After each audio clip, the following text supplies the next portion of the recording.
Kitty, let's try and come up with new riffs for your song, buddy.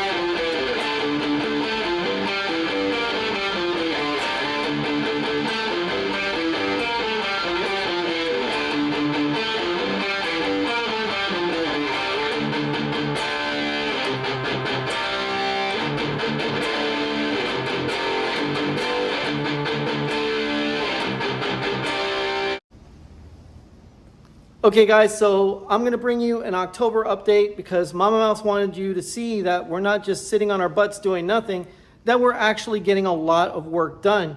And the thing is that a lot of the stuff we told you we were going to do, we're actually doing it.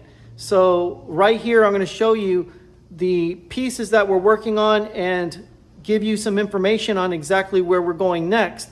Because obviously where we're going next is going to be on two wheels. So we've got quite a few videos on some motorcycle YouTubers like Moto Jitsu, MC Rider, Yami Noob, and Cycle Cruiser coming up. But then to make matters even better, we've got some actual progress for the cars. And first off, I've been working on using carbon fiber and manipulating it to work on existing parts, like the deck shelf for Mouseball, which for whatever reason, this material on the deck shelf, it really sponges up epoxy resin like crazy. So even though I put plenty of resin on it, it just ate it up. And it looks kind of like a dry carbon fiber 2/2 twill. It's fairly strong. It's stuck on there, but the thing is that it's just not super glossy like epoxy resin would make it. Now, the rear spoiler that we're working on, I'm still trying to figure out the brackets for it, how they're going to adjust, how far they're going to stick off the back of the car, and just how it's going to look, because it's got to look right, it's got to look exotic, and it's got to look nice. As for Merrill, we've done carbon fiber work with the rear deck. We're going to grind all the edges, fit the carbon fiber rear deck into Merrill, and then after we've got the back lighting and everything set up, then we're going to take the deck right back out, custom paint it, expose some of the carbon fiber, clear coat it, and it's going to look really amazing. And then down here for the Corvette, for Jasmine, we've actually got one of the seats coated in carbon fiber. Now, this is the passenger seat, and obviously my weave is all over the place. It's not as good as it could be, but then again, you know, I'm not a pro, and I don't have an autoclave, and I don't have a whole bunch of other neat things like vacuum bagging and stuff like that to make the process that much easier on me. Plus, I'm not working in the best environment to do this kind of work. So I would say it's a success regardless. You know, if you try, you're successful. If you don't try, well, you've already failed before you even started. Now, with this expansion tank right here, this is actually the expansion tank from a Volkswagen. And what's crazy is I painted it to look like an Ultra Ball from the Pokemon series. And hopefully I can actually retrofit this into Mouseball, and I think it's going to look really amazing in the car because it's going to give off the theme without being so, you know, in your face. Now, it is kind of in your face because it's literally a Pokeball sitting in your engine compartment, but it'll look like it belongs there, and it's going to be functional, which is one of the reasons why I do hood vents like this Pikachu hood vent right here, which obviously we've got the Giallo Moderna on it already. We've got the Pikachu artwork started. I need to finish the tail and do the graphic work and set everything up. But when this thing is done, it's gonna look absolutely stunning. I got the Score Bunny dash done with the Lamborghini balloon white over the metallic orange. It looks out of this world. You know, I hope somebody will put this in their Fiat 500 because it'll look really awesome with an orange and white paint scheme. And then the Mewtwo dash, which I still got to polish it out, but, you know, it's got a nice slicked out look despite not being polished. And I actually did some marbleizing for the Mewtwo outline. So it looks pretty neat as far as I'm concerned. Now, obviously, for Mouseball, we have the console that the shifter sits right in the middle of. Now, I'm tired of having a shift boot. I really don't want a shift boot anymore.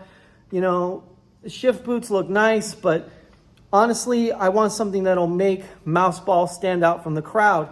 And this right here is a 2/212 Spaceball shift knob. Now, the Spaceball comes from Volvo, and Volvo actually created a shifter that is kind of gated, but without showing off the gate. So this was obviously a great idea that Mama Mouse came up with. And we took the 2/212 carbon fiber. We did a couple of prototypes that were failures. We tried to do a shift gate. Didn't quite work out, but you know what? This one I'm pretty sure will be just fine. And if it needs a few more modifications, no big deal.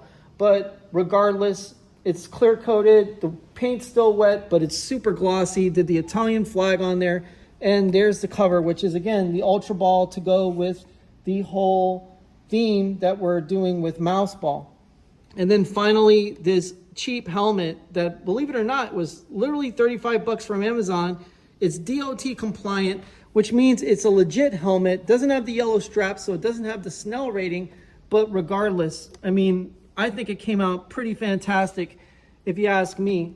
And believe it or not, these simple graphics actually look really great, despite not having a whole lot of detail or a whole lot of impact in your face. I mean, it's just a cleaner look for a helmet.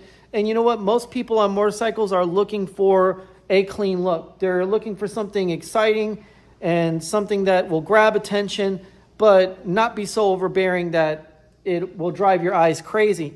So I think the way this helmet came out, it came out really just beyond expectations. I'm really happy with it. And I love the way I got Mouseball literally angry and charging like it's attacking. And it's just perfect for the whole motorcycle kind of theme that this helmet is designed for. And who knows, I might actually use it at the MSF class when I'm done with it. So I will definitely keep you guys, updated and, try to keep the videos coming as much as possible. But getting 31K on a short, that was pretty amazing. And if the shorts do that well, it can help the channel grow significantly. Because obviously, my videos aren't getting but anywhere from 35 to maybe 54 views on average.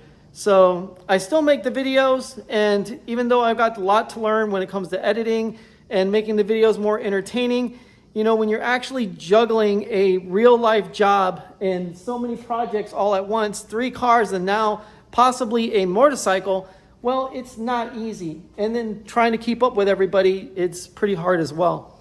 But nevertheless, guys, stay happy, stay healthy, stay wealthy. And remember, just because we're not making videos all the time doesn't mean we aren't working our ass off. Take it easy, guys. Mouseball out.